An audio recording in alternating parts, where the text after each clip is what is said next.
Hi, I'm Alexander Strzezinski. During conception, two living cells come together to start the miracle of life. At 4 weeks of conception, the baby's brain, heart, and spinal cord begin to form. At 8 weeks, the baby's heart begins to beat regularly. Also, the sex organs begin to form. At 12 weeks, the nerves and muscles begin to work together and the baby can form a fist. You can also tell the sex of the baby at this stage. At 20 weeks, the baby's eyebrows, eyelashes, fingernails, and toenails have already formed. The baby can now hear and swallow. At 32 weeks, the baby's bones are fully formed, but still soft. The baby can now kick and open its eyes.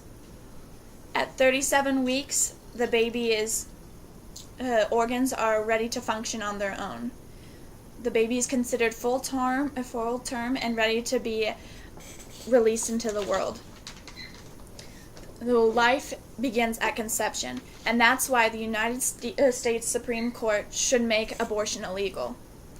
Today I will be talking about why abortion is wrong, how we can work together to stop abortion, and how it could affect you. A fetus is the most innocent form of life that no way can defend itself. So it's the mother's job to nourish, love, and protect the baby at all costs. But instead, mothers are deciding to terminate the pregnancy and not giving the baby a chance to survive. People think that what they don't know won't hurt them. But what they don't know is how the ways that abortion takes place. There are many different ways abortion happens. For instance, at about 18 weeks, the abortionist takes forceps into the uterus, grabs the baby, twists it to dismember it, and crushes the head before removing it from the uterus. At about 3 months, they make an incision into the mother's abdomen wall and cut the abdominal cord, cutting off all oxygen supplied to the baby and therefore suffocating it. Sometimes the procedure doesn't take and the baby is alive during delivery, so they leave it alone and unattended and leave it to die. According to studentlife.org, it has many stats saying that 1 in 4 pregnancies end in abortion, and 1.1 million abortions occur each year in the U.S. And according to prolifeacrossamerica.org, they say that 2.2 million couples are looking to adopt just those babies. Abortion throws away any chance for people who actually want kids to have them and take care of them. There are so many benefits for adoption rather than abortion. When you choose adoption, your pregnancy ends with life, not death. When you choose abortion, you feel better about the decision that you've made. When you choose adoption, you have the opportunity to go back on your decision and if you want the baby. When you choose adoption, the adoptive family pays for any medical bills while you're pregnant. When you choose adoption, you're not only changing the life of yourself, but the baby and the adoptive family. Plus, women who choose abortion end up regretting their decision and suffer through physical and emotional illnesses. Now that you know more about why abortions are wrong, we can begin to look where we can start to get things changed. My solution is to get people informed. Get them informed about the process and the procedure. And then once they know that, they'll start to get involved. We need to have them more knowledgeable about how an abortion takes place, what happens, how lives can be destroyed, where people can go to get involved to help change, and when there is a presidential election or a state election, who is supportive of pro-life so you know who to vote for.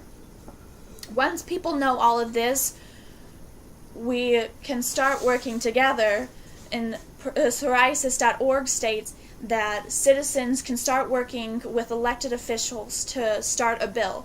Then we can find co-sponsors, and if it gets approved, it's out of our hands and eventually will hopefully move to the Supreme Court.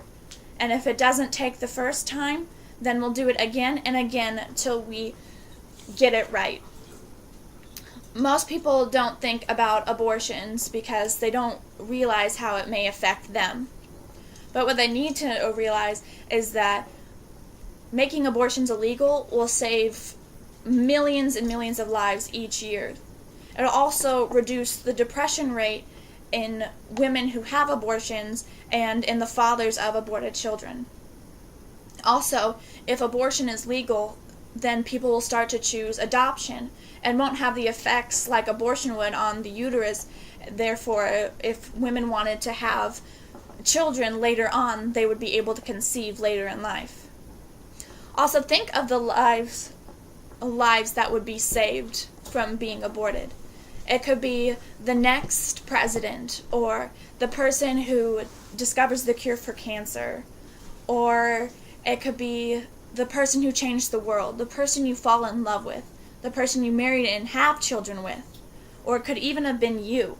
Your parents chose life.